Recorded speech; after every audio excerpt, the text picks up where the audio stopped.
નમસ્કાર મિત્રો, early bird આઈએએસના live platform પર ફરીવાર આપ તમામ મિત્રોનું સ્વાગત છે। આજે આપણે એક નવા ટોપિકની ચર્ચા કરવા જઈ રહ્યા છીએ અને એ ટોપિક છે સાહેબ નાગરિકતા। હવે તમે બંધારણની અંદર વારે ત્યારે એક શબ્દ સાંભળશો કે સાહેબ ભારત દેશના નાગરિક, અમેરિકાના નાગરિક। તો આ નાગરિકતા કહેવાય કોને? આ નાગરિક કોને કહેવાય? ઇંગ્લિશની અંદર આનું નામ છે સાહેબ સિટીઝન। આવું નામ પણ તમે ઘણી બધી વાર ચોપડીઓની અંદર સાંભળશો, સિટીઝન। તો આ નાગરિકતા કોને કહેવાય? નાગરિકતા કોને મળે છે? કેવી રીતના નાગરિકતા મળે છે? ઇનકેસ તમે ભારત દેશના નાગરિક છો તો તમને કેટલા અધિકારો છે, કેટલી ફરજો તમારી છે, આના વિશે આપણે આજના લેક્ચરની અંદર ચર્ચા કરવી છે। પહેલા એક બેઝિક ઉદાહરણ સાથે તમને સમજાવવાની ટ્રાય કરું છું કે સાહેબ આ નાગરિકતા કહેવાય કોને। જોજો નાગરિકતા એટલે શું છે। ઉદાહરણ તરીકે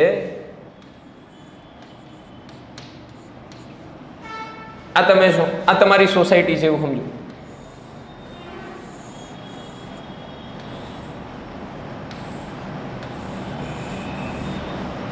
આ ઘર નંબર 1,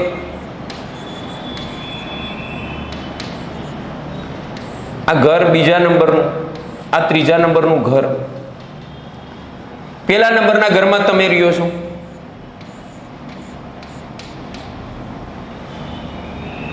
બીજા નંબરના ઘરમાં તમારો મિત્ર રહે છે જિગ્નેશ, જીગો બાજુના ઘરમાં રહે છે। તમારા ઘરમાં ટોટલ તમે 4 મેમ્બરો છો, મમ્મી પપ્પા,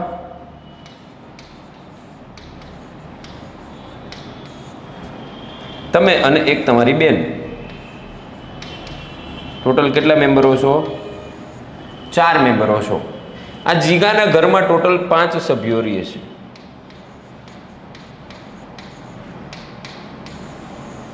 તો જુઓ તમે અલગ અલગ તમારી સોસાયટીના અલગ અલગ ઘરોની અંદર સાહેબ અલગ અલગ મેમ્બરો હોય છે। તમે તમારા ઘરના સભ્યો કહેવાય કે નહીં? હા, જીગો તમારા ઘરનો સભ્ય ન કહેવાય, જીગો એના ઘરનો, એ બાજુના ઘરનો સભ્ય કહેવાય। ત્રીજા ઘરની અંદર બીજું કોઈક રહેતું હોય છે તો એ ત્રીજા ઘરનો સદસ્ય કહેવાય, બરાબર છે। તમને કોઈ પૂછવા આવશે કે ફલાણા ભાઈ ક્યાં રહે છે, જીગો તો કહીશું કે આ બાજુના ઘરમાં રહે છે, એ બાજુના ઘરનો મેમ્બર છે, અમારા ઘરનો મેમ્બર નથી, બરાબર। તો આપણે આપણા ઘરની અંદર સદસ્ય કહેવાઈએ છીએ।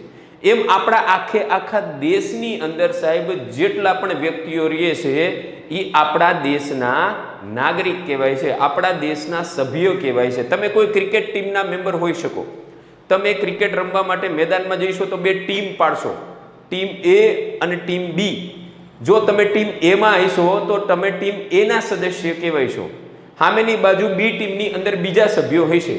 તો એવી જ રીતના દુનિયામાં ઘણા બધા દેશો છે સાહેબ, બધાય દેશોમાં અલગ અલગ વસ્તી ધરાવતા દેશો છે। એમાં આપણો અત્યારે ભારત દેશ અનઓફિશિયલ રીતે દુનિયાની સૌથી વધારે વસ્તી ધરાવતો દેશ છે। આપણા દેશની અંદર જેમ તમારા ઘરમાં 5 જણા રહીએ છે એમ આપણા આખા દેશની વાત કરીએ તો ટોટલ 150 કરોડ લોકો રહીએ છે આપણા દેશની અંદર। એવી રીતના અલગ અલગ દેશોની અંદર વસ્તીની અલગ અલગ સંખ્યા છે, અલગ અલગ પ્રકારના અને અલગ અલગ વસ્તી ધરાવતા દેશ છે। તો આવી રીતના જેમ આપણે આપણા ઘરના સભ્ય છીએ એમ આપણે આખા દેશની અંદર રહેતા તમામ લોકો સાહેબ આપણા દેશના નાગરિકો છે। હવે સાહેબ તમે ઇનકેસ નાગરિક હોય, ચલો જોઈજો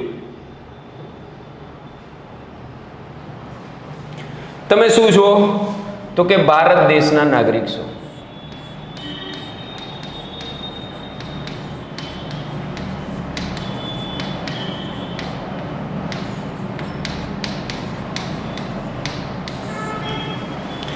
તો હવે બીજો આપને પ્રશ્ન થાય કે સાહેબ આ નાગરિક બનાતું કેવી રીતના હશે?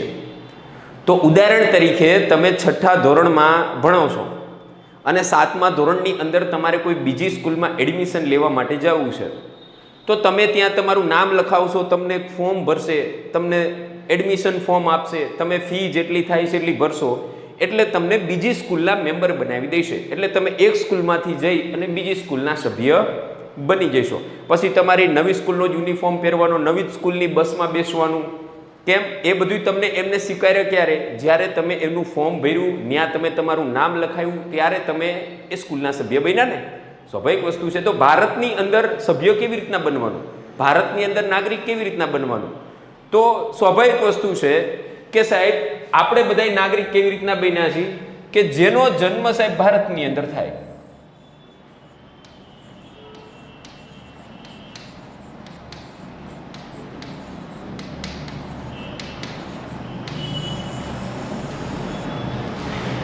જેનો જન્મ સાહેબ ભારતની અંદર થાય ને એ બધાય સદસ્યોને ભારત સરકાર એના ચોપડામાં નામ લખી લે. હે ને કે આ બાજુ ઘરમાં જન્મેલો જીગો, એની બાજુ ઘરમાં જન્મેલો પકો કોણ છે તો કે ભારતના નાગરિકો છે. જેટલા પણ વ્યક્તિઓ ભારતમાં જન્મે છે આ બધા જ વ્યક્તિઓને કંઈક ને કંઈક ભારત સરકાર પોતાના ચોપડામાં નામ લખતી જાય છે. આ અમારા સદસ્યો છે, આ અમારા માણસો છે ભાઈ, બરાબર છે. તો આપને બધાને સેના દ્વારા નાગરિકતા મળી છે કે આપણા બધાનો જન્મ ભારતમાં થયો છે. જેટલા વ્યક્તિઓનો જન્મ ભારતની અંદર થાય એને ઓટોમેટિક ભારતના ચોપડામાં એનું નામ ચડી જાય, બરાબર. તો શું સાહેબ બીજો તમને સવાલ થાય કે ઇનકેસ કોઈ વ્યક્તિ સાહેબ વિદેશની અંદર જન્મો હોય, તો મારો એક ભાઈબંધ તો સાહેબ અમેરિકાની અંદર જન્મો છે, તો એ વ્યક્તિ ભારતનો નાગરિક બને કે ન બને તો કે હા, આવું પણ બની શકે. જો કોઈ વ્યક્તિ વિદેશમાં જન્મે,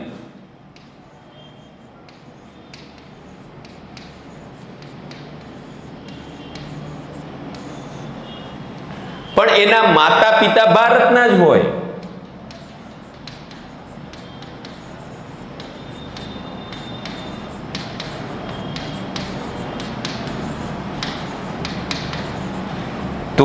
તોય આ વ્યક્તિને ભારતનો નાગરિક આપણે બનાવી દઈએ.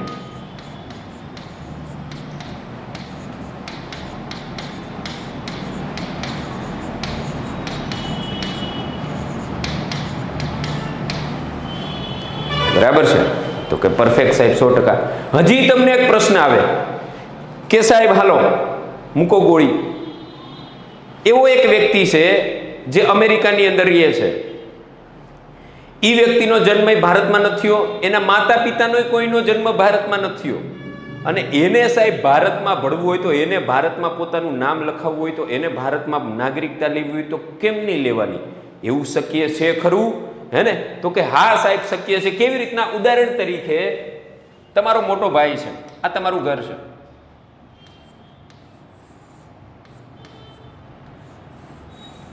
આ શું છે? તમારું ઘર. ઘરમાં 4 મેમ્બરો છો, આ પપ્પા, આ મમ્મી, આ તમારો મોટો ભાઈ અને આ તમે ઘરમાં 4 મેમ્બરો છો. હવે તમારા મોટા ભાઈના લગ્ન કરવાના થાય છે.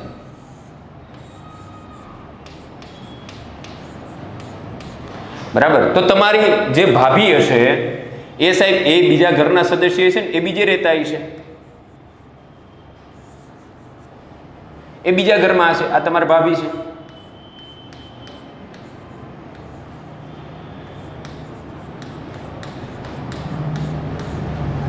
બીજા ઘરમાં રહેતા છે ને? તો કે હા.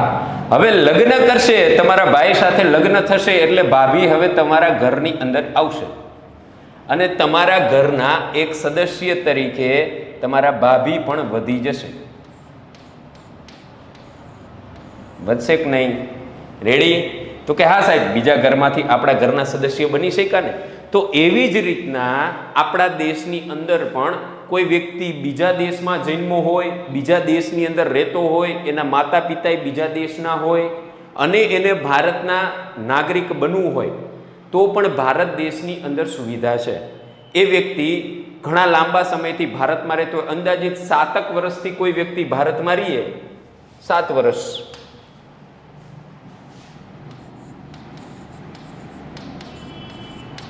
કે તેથી વધુ સમયથી જો ભારતમાં રહીએ તો તેને પણ ભારતના નાગરિક બનાવી શકાય.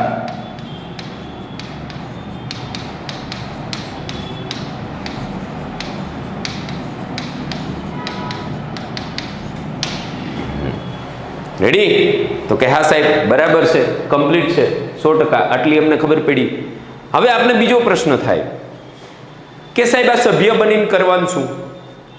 આ નાગરિકતા લઈને શું કરવાનું, આનાથી શું ફાયદો થાય, બરાબર છે ને? આ નાગરિકતા લઈને શું કરવાનું ભાઈ?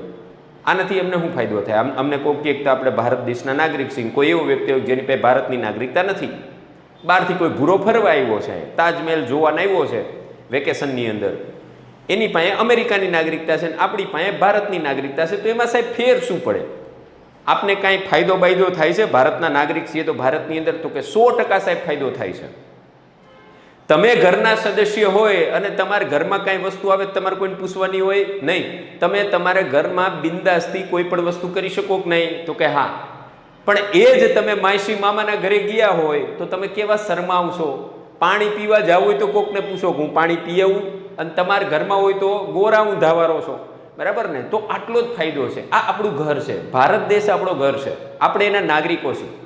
તો ભારત દેશની અંદર આપને સાહેબ અમુક અધિકારો આપવામાં આવે છે, જેની માટે તમારે કોઈને પૂછવાની જરૂર નથી. જેમ તમારા ઘરમાં તમે અમુક વસ્તુ કરતી વખતે કોઈને પૂછતા નથી, બરાબર? મજા આવે અહીંયા આરોટો છો, મજા આવે અહીંયા હુઈ જાવ છો, મજા આવે ને ઘા કરો છો, કોઈકની ઘરે જઈને આવું કરી ન કરીએ. તો આપણે આપણા દેશની અંદર ઘણા બધા ફ્રીડમ આપે છે. તમે ભારત દેશની અંદર ગમે ત્યાં હરી ફરી શકો છો, ભારત દેશની અંદર ચૂંટણી બૂંટણી લડી શકો છો, ભારત દેશની અંદર તમને ગમે તે ધંધો કરવાની સ્વતંત્રતા છે, ભારત દેશમાં તમને ગમે ત્યાં મકાન લેવાની, વસવાટ કરવાની, વેકેશનમાં હરવા ફરવાની, ભણવાની ઘણી બધી સ્વતંત્રતાઓ છે. જે વિદેશી ભૂરા અહીંયા કોઈ ફરવા બરવા આવ્યો હોય તો એને આપણામાંથી ઘણા બધા અધિકારો મળતા નથી. એમને ખાલી ફરવા આવવાનું, ફરીને જતું રહેવાનું. તો આ નાગરિકતાના ફાયદા પણ છે સાહેબ. જેમ આપણે ભારતના નાગરિક છીએ અને સરકાર આપને આવા અધિકાર, આટલું ફ્રીડમ, આટલા અધિકારો હકો આપે છે, તો સામેની બાજુ સાહેબ આપણી ફરજ પણ બને છે કે આપણે આપણા દેશનું સન્માન કરીએ, આપણે આપણા રાષ્ટ્રગાનનું સન્માન કરીએ. જનગણ મન ચાલતું હોય તો સાહેબ રોડ ઉપર આપણે ઊભું રહી જવું આપણી જવાબદારી છે, એનું સન્માન કરવું આપણી જવાબદારી છે. આપણો રાષ્ટ્રધ્વજ કેસરી સફેદ લીલો ઇન્ડિયન ફ્લેગ, આનું રક્ષણ કરવાની ભારતના દરેક નાગરિકની જવાબદારી છે. એનું અપમાન ક્યારેય ન કરવું જોઈએ, આપણી ફરજો છે. જેમ સ્કૂલની અંદર સાહેબ તમને ભણવાનો અધિકાર છે, તો સ્કૂલને સાફ રાખવાની ફરજ તમારી બધાની છે. તો દેશને સાફ સુથરો રાખવાની, દેશનું સન્માન જાળવવાની, દેશ માટે હર હંમેશ સાહેબ માન સન્માન સાથે દેશને જરૂર પડે ત્યારે એની સાથે ઊભા રહેવાની આપણી બધાની ફરજ છે, બરાબર? આપણા ઘરની અંદર તમને આપણા માતા પિતા ગમે ત્યાં રમવા દે છે, ગમે એમ કરવા દે છે, પણ ઘરને સાફ સુથરું રાખવાની, વસ્તુ તોડવાની નહીં, કોઈ વસ્તુને નુકસાન નહીં પહોંચાડવાનું, આવું આપણી ફરજ હોય છે ને? તો કે હા સાહેબ, મમ્મી પપ્પા આપને કહે છે જો કાંઈ તોડતો નહીં, રમવું હોય તો રમ, બરાબર ને? તો આ એ જ કહેવા માગે છે કે રમવાનો તને અધિકાર આપી રહ્યા છે, પણ તારી ફરજ બને છે કે વસ્તુ તોડતો નહીં સાહેબ. તો આપણા દેશની અંદર દરેક નાગરિકને અધિકારો 100% મળે છે, એમ દરેક નાગરિકની એક ફરજ પણ બનતી હોય છે. ઘણી બધી ફરજો પણ લખી છે, આગળ ફરજો વિશે પણ આપણે માહિતી લઈશું કે આપને ભારત દેશમાં આપણી કેટલી ફરજો છે એક નાગરિક તરીકે, બરાબર છે? રેડી? તો આ નાગરિકતા વિશેની સરળ સમજૂતી હતી. હવે ઉદાહરણો લઈ અને મસ્ત મજાની હજી તમને મગજની અંદર એકદમ ઇઝીલી ઉતારવાની ટ્રાય કરીએ છીએ કે નાગરિકતા કોને કહેવાય છે, બરાબર? ઓકે, ચલો.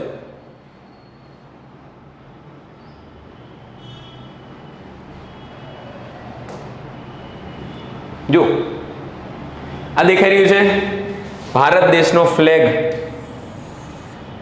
હેલ્મેટની અંદર પણ ભારત દેશનો ફ્લેગ, ગાલ ઉપર ભારત દેશનો ફ્લેગ, જોયું છે તમે અહીંયા શોલ્ડર પર? હા. તો સાહેબ નાગરિકતા એટલે એક દેશનો ભાગ બનવું. જેમ તમે તમારા ઘરના સદસ્યો છે અને ઘરમાં રહો છો, તેમ તમે ભારત દેશના સભ્ય છો અને આ સભ્યતાને નાગરિકતા તરીકે ઓળખવામાં આવે છે, બરાબર? સભ્ય ઇઝ ઇક્વલ ટુ નાગરિકતા. ઘરના સદસ્ય, દેશની અંદર સદસ્ય શબ્દ નથી વાપરતા, એની જગ્યાએ વાપરી છે નાગરિકતા, બરાબર? કોઈ ક્રિકેટ ટીમના ભાગ હોય તો તમે ક્રિકેટ ટીમના મેમ્બર કહેવાય, ક્રિકેટ ટીમના પ્લેયર કહેવાય. દેશ માટે એ પ્લેયર શબ્દ જ સિટીઝન બની જાય છે, નાગરિકતા બની જાય છે, બરાબર? ઓકે.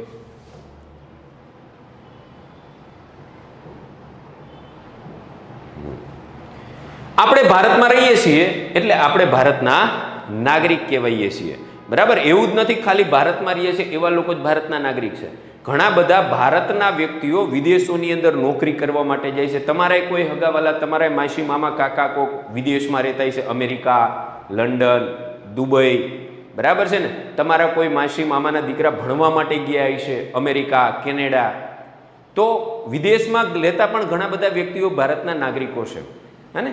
હા, જેમ આપણે લોકો સાહેબ 2-5 દિવસ માટે માસી મામાના ઘરે વેકેશનમાં વ્યા જાય તો એમના ઘરના સભ્ય નથી થઈ જતા. સભ્ય તો આપણે આપણા ઘરના જ રહીએ છીએ. 5-10 દિવસ માટે આપણે ત્યાં ખાલી વેકેશન કરવા ગયા છીએ. એમ અમુક 2-5 વર્ષ માટે કોઈ વ્યક્તિ વિદેશમાં ભણવા વયો જાય છે તો એ વ્યક્તિ ત્યાંનો નાગરિક નથી થઈ જતો. એ નાગરિક તો ભારતનો જ રહે છે, પણ લાંબા સમય પછી ત્યાં નોકરી મળી જાય અને પછી ત્યાં જ સ્થાયી થવાનું નક્કી કરે તો પછી ત્યાં એ દેશની નાગરિકતા સ્વીકારી લેતા હોય છે.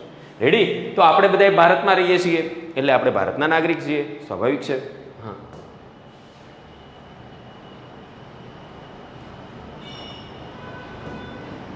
જોજો.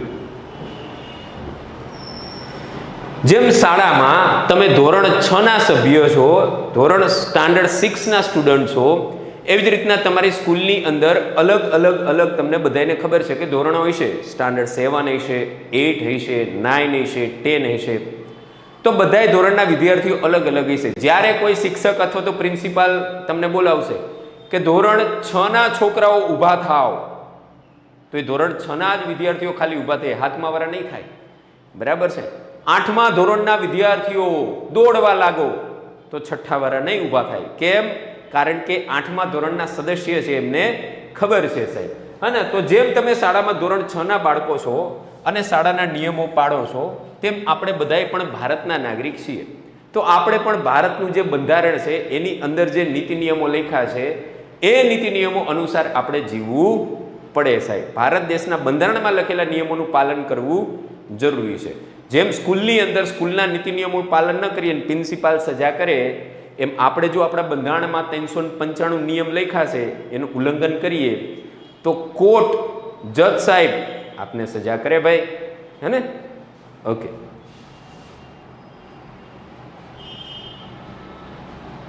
જો આપણા ભારત દેશની અંદર તમે જુઓ છો કે અલગ અલગ પ્રકારના ઘણા બધા લોકો રહે છે. ચૂંટણી આપવા માટે પ્રચાર કરી રહ્યા છે. જુઓ છો ખેડૂતો પણ આપણા દેશની અંદર બહુ મોટા પાયે રહી રહ્યા છે.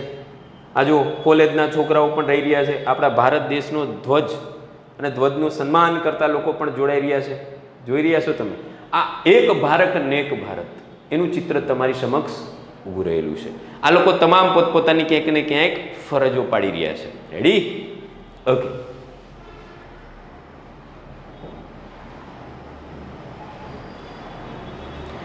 જેમ ઘરમાં એક તમારું નામ હોય છે એમ ભારતમાં તમને નાગરિક કહેવાય છે. મેં તમને કીધું ને કે તમે તમારા ઘરના જો સભ્ય હોય તો દેશ લેવલ માટે એ સભ્ય શબ્દ વપરાતો નથી, એની જગ્યાએ વપરાય છે નાગરિક.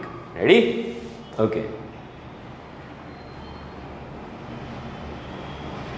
જો નાગરિકતા કેવી રીતના મળે જોયું ને તમે. આ બાળકનો જન્મ સાહેબ ભારતની અંદર થયો હોય ને એના માતા પિતા ભારતના હોય તો આ વ્યક્તિને આપણે ભારતની નાગરિકતા આપી દઈશું. આનું નામ સીધું ચડાવી દઈશું. રેડી? જો તમે ભારતમાં જન્મ્યા હોય તો તમે ભારતના નાગરિક છો. આ વાત આપણા બંધારણમાં લખેલી છે, આપણા નીતિ નિયમોની પુસ્તકમાં લખેલી છે કે જેટલા પણ વ્યક્તિઓ ભારતની ધરતી ઉપર જન્મે છે એમના નામ બધાને આપણે ચોપડામાં લખી લેવાના. એ બધા આપણા જ મેમ્બરો છે ભાઈ, બરાબર છે. બહારથી કોઈ વ્યક્તિ આવવું હોય તો એક ફોર્મ બોર્મ ભરી અને પછી રજીસ્ટર કરાવવું પડે. આપણા દેશના સદસ્ય બનવું હોય તો એને ભારત સરકારમાં એક ફોર્મ ભરીને આપવું પડે. જેમ તમે નવી સ્કૂલની અંદર જાઓ છો, એડમિશન લેવાનું ફોર્મ ભરાવે છે તમને, એવી જ રીતના ભારતમાં બીજા દેશમાંથી આવવું હોય ને અહીંયા નાગરિકતા લેવી હોય તો એક સામાન્ય ફોર્મ ભરીને સરકારને જમા કરાવવું પડે અને પછી સરકાર તમને નાગરિકતા આપે. ઓકે.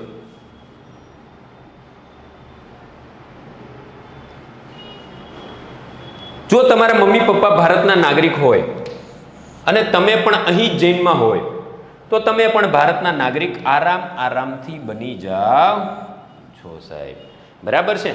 હા, અમેરિકાની અંદર તો કેવું છે ખબર છે?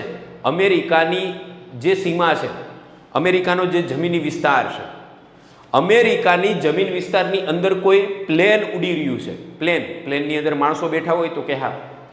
હવે ઇન કેસ કોઈ વ્યક્તિ પ્લેનમાં બીજા દેશનો ઉડી રહ્યો છે અને કોઈ સ્ત્રી છે એ પ્લેનની અંદર બેઠી છે, અમેરિકાની નાગરિક નથી, ખાલી એની હવામાંથી એ દેશ ઉપરથી પસાર થઈ રહ્યા છે અને ત્યાં કોઈ બાળકનો જન્મ થાય છે પ્લેનની અંદર. એવા કેસની અંદર પણ સાહેબ અમેરિકા દેશ એ બાળકને ઓફર કરે છે કે તમારે અમારા દેશના નાગરિક બનવું હોય ને તો બની શકો છો સાહેબ.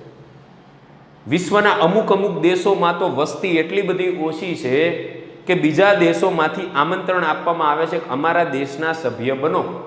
ભારતની અંદર તો વસ્તી આપણે 150 કરોડની છે, એટલી બધી વસ્તી છે કે આપણે કોઈને સામેથી આમંત્રણ આપવાની જરૂર નથી કે અમારા સભ્ય બનો ભાઈ, અહીં જગ્યા જ નથી. બરાબર છે રેડી? તો આવી રીતના આપણે ભારત દેશના નાગરિક બનતા હોઈએ છીએ.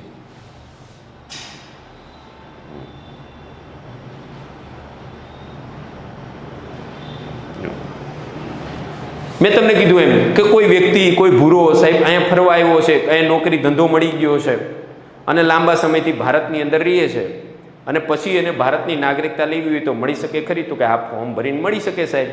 તો કેટલાક લોકો બીજા દેશમાંથી આવે છે? તો કે હા આવે છે અને ઘણા વર્ષોથી ભારતમાં રહીએ છે. ઘણા વર્ષો એટલે ઓલમોસ્ટ તમારે 7 વર્ષ જેવું ભારતમાં રહેવું પડે.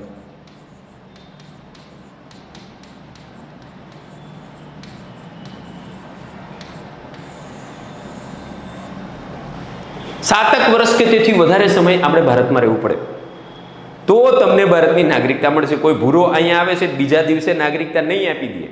7 વર્ષ કે તેથી વધારે સમયે નોકરી ધંધા કામ અર્થે રહી અને પછી ભારત સરકાર એ પણ તપાસ થઈ કે કોઈ ગુંડો તો નથી ને, કોઈ આતંકવાદી તો નથી ને, હે ને, એવા કોઈ કાંડ બાંડ તો કરે એવો માણસ નથી ને, માણસ તો સારો છે ને, તો જ એને ભારતની નાગરિકતા આપે. ઘણી બધી તપાસ કરી, એની ઉપર કોઈ પોલીસ સ્ટેશનમાં કેસ તો નોંધાયેલો નથી ને, હે ને, પછી જ એને ભારત દેશની નાગરિકતા આપવામાં આવે સાહેબ.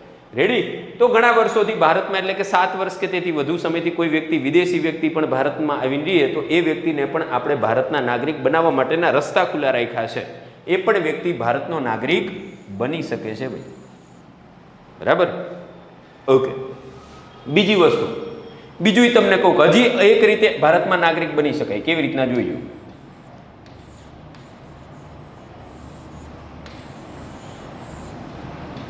આ ભારત છે કે હા, અહીંયા બાજુમાં જોશો ને તો આપણો સાહેબ પડોશી દેશ છે પાકિસ્તાન. કયો છે?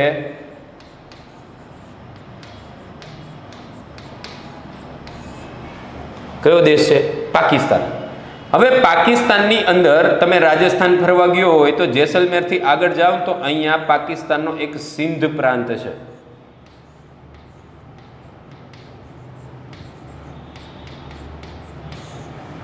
મોહેન્જો દડો નું નામ તમે સાંભળ્યું હોય તો મોહેન્જો દડો આ વિસ્તારની અંદર છે, રણ વિસ્તાર છે પાકિસ્તાનનો. હવે વિચાર કરો કે અહીંયા ઘણા બધા લોકો પાકિસ્તાનની અંદર પણ આ સિંધ પ્રાંતની અંદર ઘણા બધા લોકો રહે છે.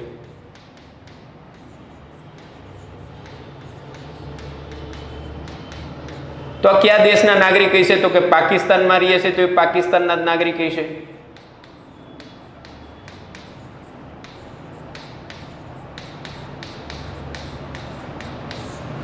હવે સાહેબ આપણે શું કરીએ છીએ? ભારત અને પાકિસ્તાન વચ્ચે થાય છે યુદ્ધ થાય છે અને આપણે આ વિસ્તાર ઉપર હુમલો કરીએ છીએ. ઘણા બધા મૂવીની અંદર તમે ભારત પાકિસ્તાનનું યુદ્ધ જોયું હશે. આપણે પાકિસ્તાનના સિંધ પ્રાંત ઉપર હુમલો કરીએ છીએ અને આપણે આ સિંધ પ્રાંતને જીતી લઈશું અને ભારતની અંદર ભેળવી દઈએ છીએ. તો ઓટોમેટિક સાહેબ જેટલા પણ વ્યક્તિઓ એ સિંધ પ્રાંતની અંદર રહે છે એ ઓટોમેટિક એ બધા વ્યક્તિઓ હવે ભારતના સભ્યો થઈ જાય છે ભાઈ. બરાબર છે? હા. તો સ્વાભાવિક વસ્તુ છે કે આપણે કોઈ દેશ ઉપર આક્રમણ કરીએ, યુદ્ધ કરીએ અને એ વિસ્તારને જો ભારત દેશની અંદર ભેળવી દઈએ તો આ વિસ્તારમાં રહેતા તમામ સદસ્યો જે પાકિસ્તાનના નાગરિકો છે હવેથી એ લોકો ભારતના નાગરિક થઈ જશે.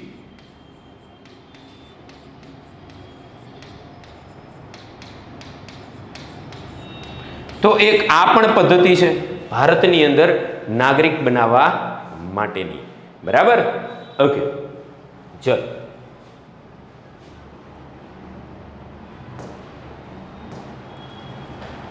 જો આ સ્કૂલ આવી તમારી, જોયું?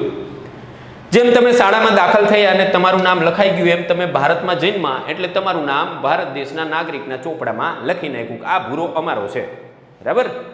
ઓકે, સરસ.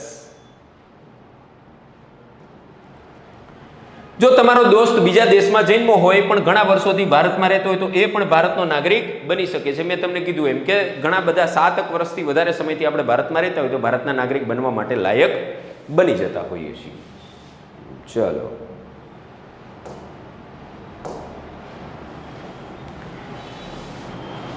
જેમ ઘરની અંદર નવો મહેમાન આવે છે, મેં તમને ઉદાહરણ આપ્યું. તમારો એક મોટો ભાઈ છે જેના લગ્ન થાય છે, તમારા જે ભાભી નવા તમારા ઘરની અંદર આવે છે એ પહેલા કોઈક બીજા ઘરની અંદર રહેતા છે, કોઈક બીજા ઘરના સદસ્ય છે. લગ્ન બાદ હવે એનું ઘર મૂકી અને તમારા ઘરના સદસ્ય બને છે. તો આવી જ રીતના સાહેબ જેમ ઘરમાં નવો મહેમાન આવે છે અને ઘરનો ભાગ બને છે તેમ બીજા દેશના લોકો પણ ભારતના ભાગ બની શકે છે. એ વ્યક્તિ માટે અમુક નીતિ નિયમો લખેલા છે બંધારણમાં. એ નીતિ નિયમો અનુસાર જ ક્યાંક ને ક્યાંક શું કરવાનું છે, ભારતના નાગરિક બનવાનું છે. એના વગર ભારતના નાગરિક બની શકાય નહીં, હે ને? ઓકે, આ જો તમે જુઓ છો, આ નાગરિકતા લેવા માટે છોકરા ઊભા છે, જો ફોર્મ બોર્મ ભરી રહ્યા છે કે અમારે ભારતના નાગરિક બનવું છે. ભાઈ જોયું તમે, અલગ અલગ વ્યક્તિઓ ઊભા છે. તો કે હા સાહેબ ઊભા છે. હો,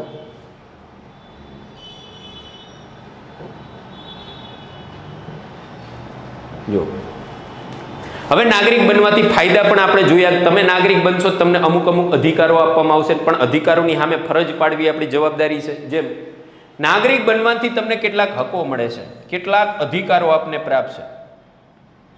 એટલે કે તમે ભણવા જઈ શકો, તમે હરીફરી શકો, તમે વેકેશનમાં નવા સ્થળે ફરવા જઈ શકો, મજા આવે ત્યાં સાયકલ ફેરવી શકો, મજા આવે જમી શકો, આઈસ્ક્રીમ ખાઈ શકો, પિક્ચર જોઈ શકો, છે ને આવા બધા અધિકારો. તો કે હા, તો નાગરિક બનવાથી તમને ઘણા બધા અધિકારો દેશની અંદર મળે. એટલે કે તમે શું કરી શકો,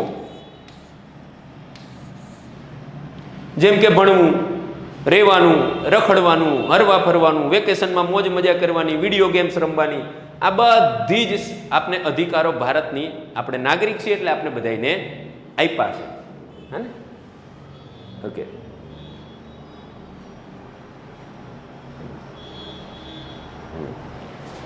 પણ નાગરિક બનવાથી તમારે કેટલીક ફરજો પણ પાલન કરવાની રહેશે. આપને ફ્રીડમ આપતો હોય તો આપણી જવાબદારી છે કે આપણે આપણા ભારત દેશ માટે અમુક ફરજો પણ પાડવી પડે. તમારી ચોપડી ખોલશો ને, કોઈ પણ ગુજરાતીની બુક, સામાજિક વિજ્ઞાનની બુક, તો એના પહેલા પેજ ઉપર જ તમે ને મૂળભૂત ફરજો લખેલી છે. એ ફરજોમાં લખ્યું હોય છે કે આપણે બધા સ્થળોની જાળવણી કરવી, આપણે આપણા રાષ્ટ્રગાન, રાષ્ટ્રગીતનું સન્માન કરવું, બરાબર છે ને? રાષ્ટ્રધ્વજની જાળવણી કરવાની છે, ક્યાંય એને કચરામાં ફેંકવાનું નથી. ભાઈ, ભારત દેશ વિશે આપણે સન્માનથી જીવવાનું છે, આપણા દેશ વિશે આપણે માન હોવું જોઈએ. આ બધી જ વસ્તુઓ ત્યાં લખેલી તમને જોવા મળશે. જોઈજો, વાંચજો, તમારી બુક ખોલીને પેલું પેજ એમાં ફરજો લખી છે. તો ફરજો પણ આપણે ઘણી બધી પાડવાની હોય છે. એટલે કે દેશ માટે શું શું કરવું જોઈએ, જેમ કે દેશનું સન્માન કરવું જોઈએ, આપણે ક્યાંય કચરો ન ફેંકવો જોઈએ, સાફ સફાઈ રાખવી પડે, આવી આપણી ઘણી બધી ફરજો રહેલી છે દેશની અંદર. આ બધું બંધારણમાં લખેલું છે જેથી દેશ સારી રીતે ચાલે છે. બધા જ નીતિ નિયમો આપણે પહેલાથી જ નક્કી કરેલા છે જેથી આપણો દેશ બહુ વ્યવસ્થિત રીતે આટલી વસ્તી હોવા છતાંય બહુ મસ્ત રીતે ચાલી રહ્યો છે. રેડી? ઓકે, જો અહીંયા તમારા જેવા ભૂલકાઓ કચરો વીણીને ભેગો કરી રહ્યા છે, જોયું?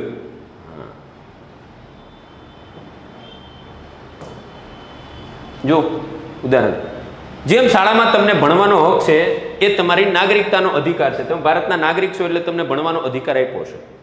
જેમ તમે શાળામાં કચરો ન ફેંકો એ તમારી ફરજ બને છે, એમ દેશને પણ સાફ રાખવો એ આપણી બધાની ફરજ છે સાહેબ. રેડી? તો કે પરફેક્ટ. હા, અહીંયા જુઓ છો તમે ચિત્રની અંદર લોકો જો કચરો આવી રીતના સાફ કરી રહ્યા છે, જોયું છે? તો કે હા, મસ્ત રીતે સાફ સફાઈ કરી રહ્યા છે. આ આપણી તમામની જવાબદારી છે.